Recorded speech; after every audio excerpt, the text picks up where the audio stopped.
June 1943. Occupied France, somewhere along the Atlantic Wall. The German radar operators in their bunkers along the French coast lived in a world of spectral blips and insistent pings. Their Freya and Würzburg radars, formidable sentinels of the Atlantic Wall, were designed to detect any Allied aircraft attempting to penetrate Fortress Europe.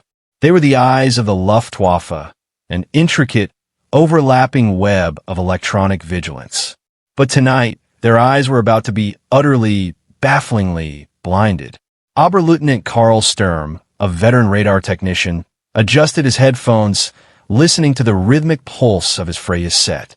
He had seen all: lone reconnaissance flights, massive bomber streams, the fleeting blips of fighter sweeps.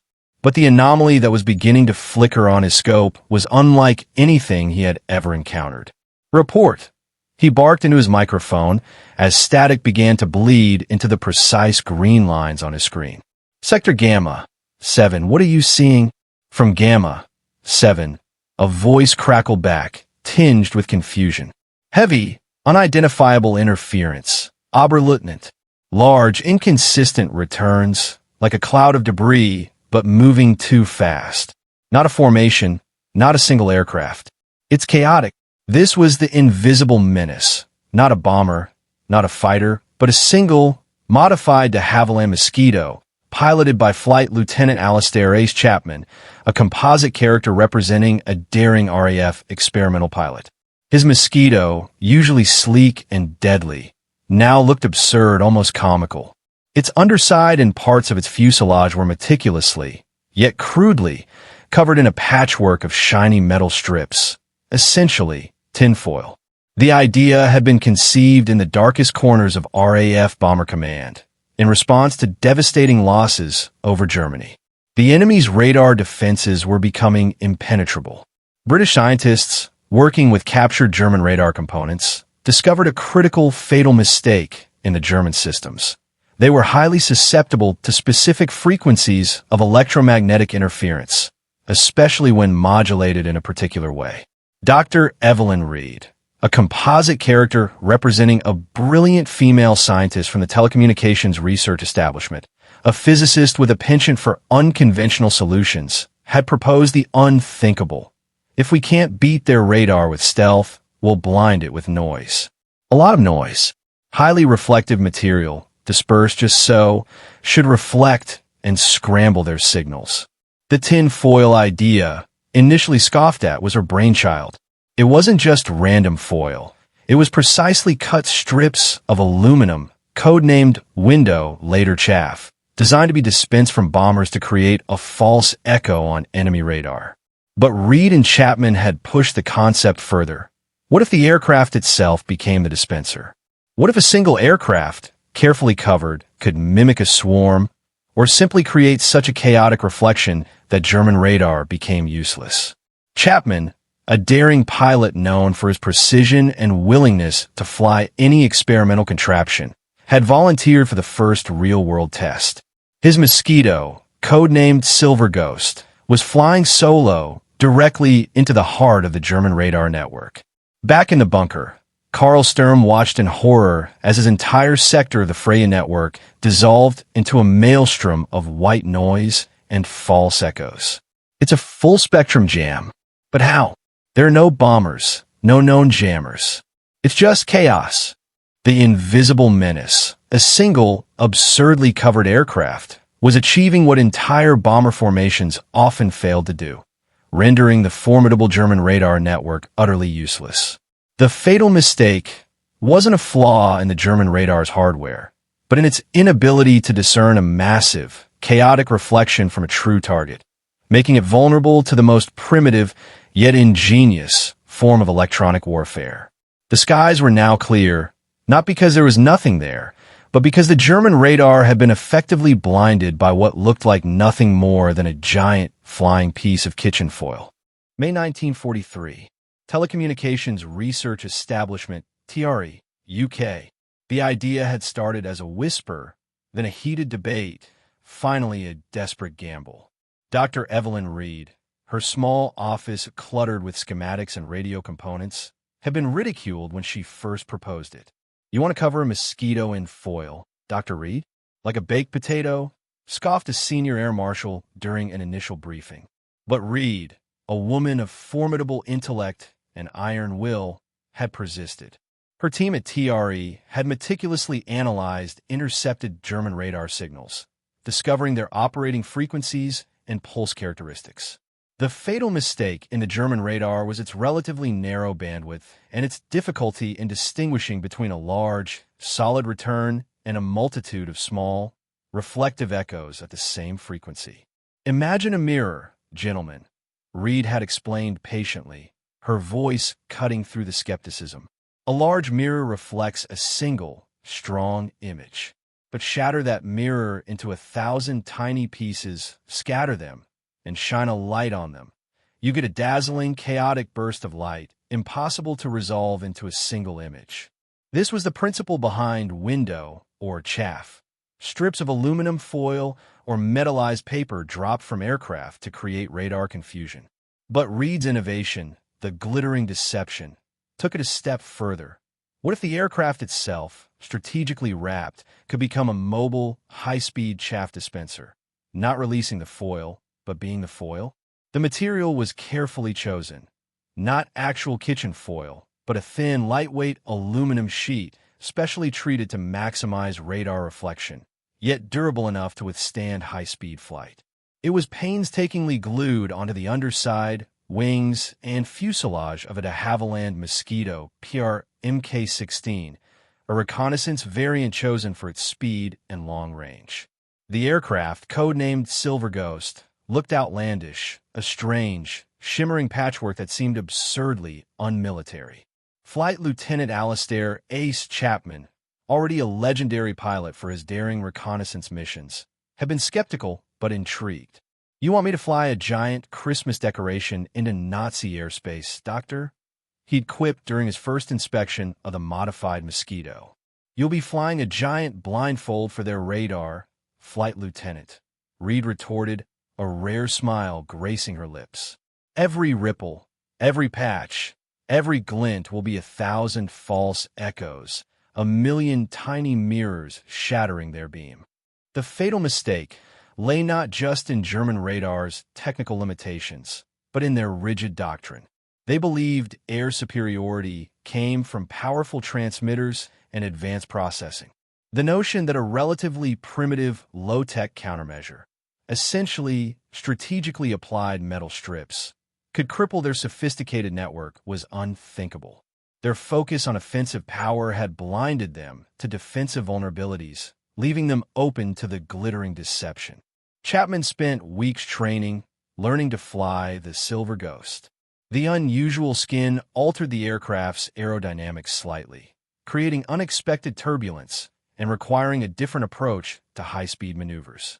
But the greatest challenge was psychological, flying a plane that looked less like a fighter and more like a bizarre art project, knowing it was a radical experiment with his life on the line. The stakes were immense. If the glittering deception worked, it could revolutionize Allied bombing strategy, buying precious time and saving countless lives. If it failed, Chapman would be a dead pilot in a strangely wrapped wreck, and the Germans would learn valuable lessons about British electronic warfare. As Chapman prepared for his inaugural mission over occupied France, strapping into the cockpit of the shimmering Mosquito, he knew he wasn't just flying a plane.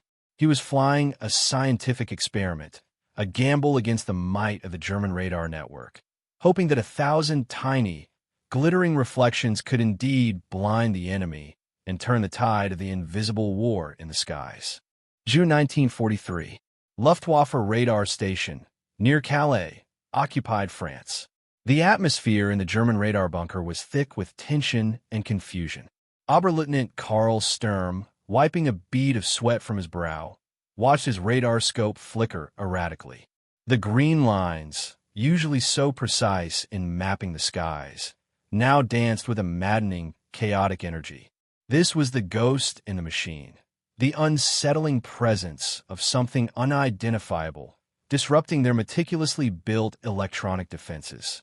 "Report from Freya," a junior technician shouted, his voice strained.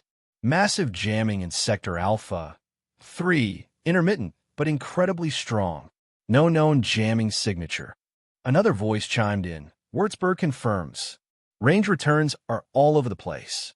It's like trying to track a swarm of flies, but there's no swarm. This was precisely the effect Dr. Evelyn Reed had intended. Flight Lieutenant Alastair Chapman, in the Silver Ghost, was making his first deep penetration flight over heavily defended French airspace. His bizarrely covered Mosquito was sending back radar returns that utterly confounded the German operators. It wasn't a solid blip, nor was it the predictable pattern of window chaff being deployed. It was a single source generating a vast, diffuse, and constantly shifting cloud of echoes. The German radar systems, while powerful, operated on a principle of expected target signatures. A fighter had a certain size and reflectivity. A bomber, another. Even chaff had a recognizable, if confusing, pattern. But the Silver Ghost defied all categories. Its myriad of reflective patches, constantly shifting angles with the aircraft's movement, created a radar signature that was simultaneously enormous and non-existent, a ghost in their electronic eyes. The German command, receiving these frantic reports, was at a loss. They scrambled a few Bf 109 night fighters, but the pilots, relying on ground-controlled interception, were given increasingly contradictory vectors. Target is large. No, small. It's breaking up? No, it's coalescing, the frustrated radar controllers would bark. The German pilots, flying into empty skies or reporting only fleeting, indistinct shapes, quickly grew exasperated. This confusion was a critical, fatal mistake in the German system. Their rigid training and reliance on precise data meant they struggled to adapt to a situation that defied all logic. They were accustomed to fighting tangible enemies. This ghost in the machine was an abstract, electronic foe they simply couldn't comprehend. Alastair Chapman, meanwhile, flew his mission with cool precision. The strange reflections on his Mosquito's surface were doing their job. He could almost feel the confusion radiating from the ground below. He made his photographic passes, capturing vital intelligence images, knowing that the radar below was struggling to even pinpoint his existence. "They're painting me everywhere, then nowhere," Chapman muttered to himself, observing the distant flashes of confused flak fire, wildly off target. It's working. The mission was a resounding success. Chapman returned to base, his Silver Ghost shimmering under the morning light, unscratched by enemy fire. He brought back not only invaluable reconnaissance photos, but also the undeniable proof that Dr. Reed's audacious, glittering deception worked. The German High Command, poring over the radar logs of that night, would conclude that it was likely an unusual meteorological phenomenon or an experimental Allied jamming attempt. They refused to believe that a single, conventionally powered aircraft, covered in simple metal strips, could so utterly paralyze their advanced radar network. Their hubris and scientific orthodoxy prevented them from seeing the simple, yet profound, truth. The ghost in the machine had flown through their defenses, unseen and unhindered, a testament to the power of unconventional thinking and the greatest fatal mistake, underestimating the ingenuity of the enemy's low-tech solutions. July 1943. Allied Bomber Command Headquarters, UK. The success of Alastair Chapman's inaugural flight in the Silver Ghost sent ripples of excitement through Allied intelligence and scientific circles. Dr. Evelyn Reed, once dismissed as eccentric, was now hailed as a visionary.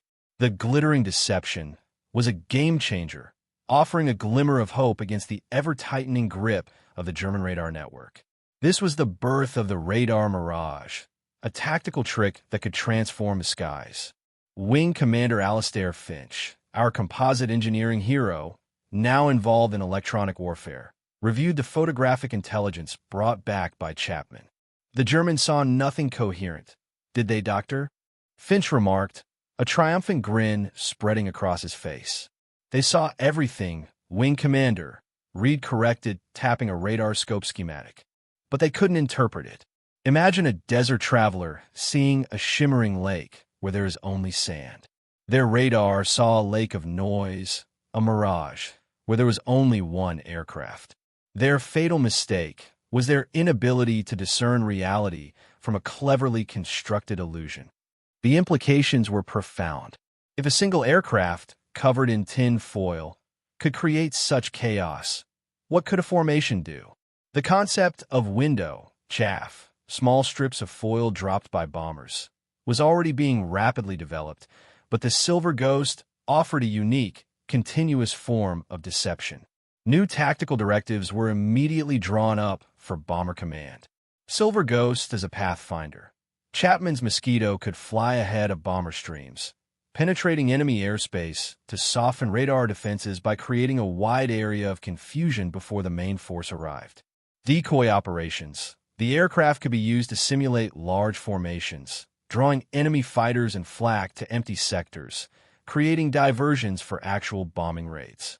Targeted blinding. Direct flights over key radar stations to temporarily blind them, allowing other aircraft to slip through undetected. The fatal mistake of the German radar network was becoming painfully clear to the Allies. While robust in detecting solid, conventional targets, it lacked the sophistication to filter out massive, unstructured interference effectively. Its reliance on clear, singular echoes made it incredibly vulnerable to a low-tech, high-impact countermeasure. Meanwhile, on the German side, confusion reigned. Oberleutnant Karl Sturm, despite official dismissals, remained deeply troubled. His radar log showed repeat occurrences of the Ghost, the same inexplicable, chaotic interference. He argued for more adaptive filters, for specialized aircraft designed to hunt such phenomena, but his superiors, convinced it was just atmospheric disturbances or unreliable equipment, resisted investing heavily in countermeasures against something they couldn't even define. This was another critical, fatal mistake: their intellectual rigidity.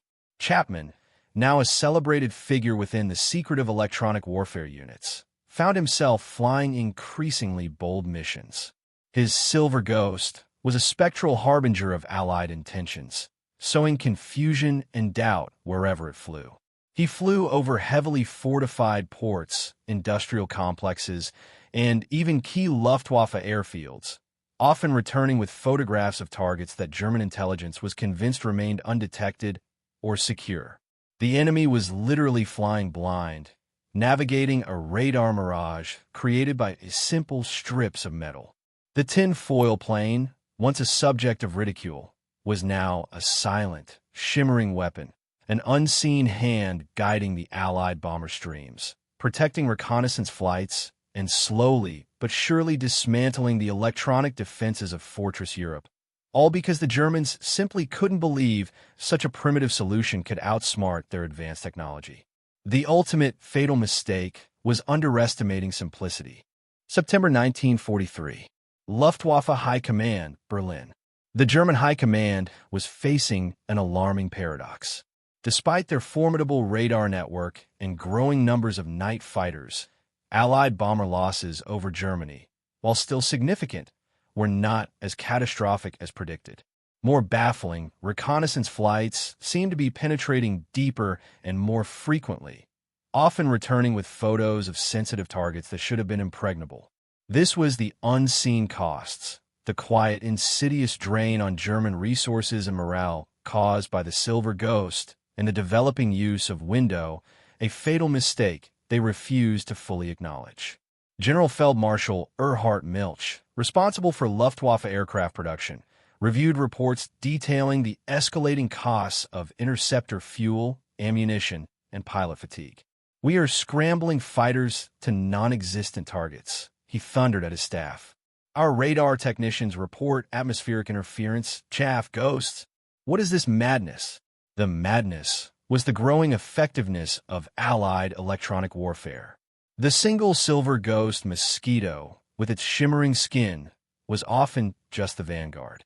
Its success had directly led to the widespread adoption of window, chaff, by Allied bomber streams. The combination of the Silver Ghost creating large, persistent areas of radar confusion, followed by bombers deploying massive amounts of chaff, was overwhelming the German radar system. This created unseen costs for Germany. Wasted resources. Fighters were scrambled to intercept phantom targets, burning precious fuel and pilot hours. Loss of morale. Radar operators and night fighter pilots became increasingly frustrated and demoralized, questioning the reliability of their own equipment. Strategic blindness. Critical targets were accurately bombed because the radar network was effectively useless during raids. Diversion of effort. Valuable resources were diverted to fruitless research into atmospheric phenomena instead of effective countermeasures. The fatal mistake was compounded by the German leadership's intellectual rigidity. They clung to the belief that their technology was superior and that any Allied countermeasure must be equally complex. The idea that simple metal strips, tin foil, could defeat their sophisticated radar was almost offensive to their engineering pride. They continued to seek complex jamming signatures or new radar frequencies, rather than developing simpler, more effective filters or tactics against basic reflection. Meanwhile, at RAF Bomber Command, UK, Flight Lieutenant Alastair Chapman, now considered a master of radar deception, prepared for another mission. His Silver Ghost had become a psychological weapon. "They hate seeing us," Chapman grinned to Dr. Reed, tapping the reflective skin of his Mosquito. "They know we're there, but they can't quite get a lock. It drives them mad." The intelligence confirmed it. German radar operators were reporting nervous exhaustion and hallucinations on their scopes. Night fighter pilots were complaining of flying into fog as they tried to intercept targets that vanished or multiplied. The unseen costs were mounting, unseen by the German public, but deeply felt within the military. The German war machine, already under immense pressure, was now expending vital resources not against a tangible enemy, but against a radar mirage created by simple, yet ingenious, deception. The tin-foil plane, once a bizarre experiment, had evolved into a silent, relentless force, eroding German defenses from within and highlighting the profound, fatal mistake of underestimating the power of clever, low-tech solutions in high-stakes electronic warfare. October 1943, Peenemünde Army Research Center, Germany. Dr. Heinrich Weber, a brilliant but increasingly isolated German physicist working on radar technology, stared at a series of chaotic radarscope recordings. He had known for months, even years, that the Freya and Würzburg systems had vulnerabilities. He had warned of the dangers of electromagnetic clutter and external interference. But his warnings were always secondary to the urgent demands for more range, more power, and more precise targeting against conventional threats. This was the work of the architect of blindness, the strategic decision-making that built formidable technology but left it critically vulnerable to simple deception. Weber understood the nature of the ghosts and mirages that plagued the German radar network. He knew it wasn't just atmospheric phenomena. He suspected highly reflective material, perhaps deployed or even carried by aircraft. He urged his superiors to develop sophisticated filters, to vary frequencies, to explore entirely new detection methods. But his pleas were met with the rigid orthodoxy of the high command. "Our technology is superior, Dr. Weber," he was told repeatedly. "The British are resorting to desperate, primitive tricks. We must focus on advanced solutions, not chasing shadows." This was the fatal mistake at its core. The German scientific and military leadership's inability to adapt, their contempt for simple solutions, and their unwavering belief in their own technological supremacy. They were the architects of their own blindness, building a powerful radar network that, by design, could be defeated by tinfoil. Meanwhile, at RAF Telecommunications Research Establishment, UK, Dr. Evelyn Reed and Wing Commander Alastair Finch compiled the final, definitive report on the Silver Ghost project and the widespread use of Window. Their findings were irrefutable. The combination of Chapman's tin-foil, Mosquito, and the coordinated deployment of chaff had created an unprecedented level of confusion for German radar, reducing its effectiveness by as much as 70% during major raids. Their fundamental flaw wasn't in their transmitters, Alastair, Reed explained, reviewing radar cross-section diagrams. It was in their processing algorithms and their rigid operational doctrine. They couldn't conceive of an enemy using such a low-tech, brute force solution against their precision instruments. The fatal mistake of the German radar doctrine allowed the Allies to execute their bombing campaigns with a degree of impunity that would have been impossible without electronic countermeasures. The architect of blindness had effectively designed an Achilles heel into Germany's most vital air defense system. The Silver Ghost project had proven invaluable, not just for its direct tactical successes, but as a proof of concept for the broader electronic warfare strategy. It had shown that a single audacious idea, executed by a daring pilot, could open the floodgates for mass deception, fundamentally altering the balance of power in the air war. Chapman, having completed his last Silver Ghost missions, was now instructing new pilots on the art of radar deception. His absurd-looking Mosquito, once an object of derision, had become a symbol of ingenuity over brute force, a silent testament to the power of thinking outside the box. Back in Germany, Dr. Weber continued his lonely work, his warnings unheeded. The Freya and Würzburg radars, once the pride of the Luftwaffe, were increasingly viewed with skepticism by pilots and flak crews who found themselves firing into empty skies or missing easily visible targets. The architect of blindness had built a powerful but vulnerable system, and the tinfoil plane, the glittering deception, was now systematically dismantling it, one confused radar blip at a time, revealing the profound, fatal mistake of technological arrogance. Post-war, 1950s onwards, the roar of Merlin engines and the insistent ping of wartime radars faded into history, replaced by the jet age and increasingly sophisticated electronics. But the lessons learned from the Silver Ghost and its tinfoil skin left an indelible legacy, fundamentally shaping the future of electronic warfare and military aviation for decades to come. The story of Flight Lieutenant Alastair Chapman and Dr. Evelyn Reed's audacious experiment became a foundational case study, taught in military academies and engineering schools. It stood as a testament to the power of unconventional thinking, demonstrating how seemingly primitive solutions could outmaneuver technologically superior adversaries. Dr. Evelyn Reed, now a celebrated pioneer in electronic countermeasures, often lectured on the Silver Ghost project. She would emphasize that the fatal mistake of the German radar network was not a lack of power or range, but a fundamental flaw in its design philosophy and operational doctrine. They built magnificent instruments, Reed would explain to her attentive students, but they built them to fight conventional threats. They couldn't adapt to an enemy who wasn't playing by the rules, an enemy who would cover an aircraft in what looked like glorified kitchen foil to blind their advanced systems. Her lectures highlighted the power of simplicity. The most effective countermeasures are often the simplest, leveraging fundamental physical principles, like radar reflection, in unexpected ways. The danger of technological hubris. Overconfidence in one's own advanced technology can lead to critical blind spots, especially against low-tech, clever solutions. The importance of adaptive doctrine. Military doctrine must be flexible enough to recognize and respond to novel threats, rather than rigidly adhering to preconceived notions of warfare. The unseen battlefield. Electronic warfare proved that battles are fought not just with bullets and bombs, but with electromagnetic waves, confusion, and deception. The Silver Ghost project directly paved the way for the sophisticated electronic warfare, EW systems of the Cold War and beyond. Window evolved into modern chaff, a standard countermeasure for virtually all military aircraft. The principles of radar deception, jamming, and stealth, reducing radar cross-section, trace their lineage directly back to those early, daring experiments with reflective materials.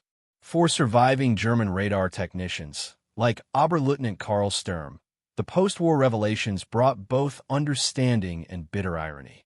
They had seen the ghosts and mirages, but were silenced by a command structure that refused to believe the obvious.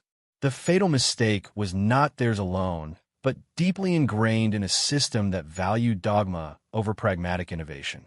The legend of the tin foil plane, the Silver Ghost, endures as a powerful reminder. It symbolizes how, in the crucible of war, ingenuity, daring, and an understanding of an enemy's fatal mistake can turn the tide. A single pilot, flying an absurdly covered aircraft, achieved what seemed impossible.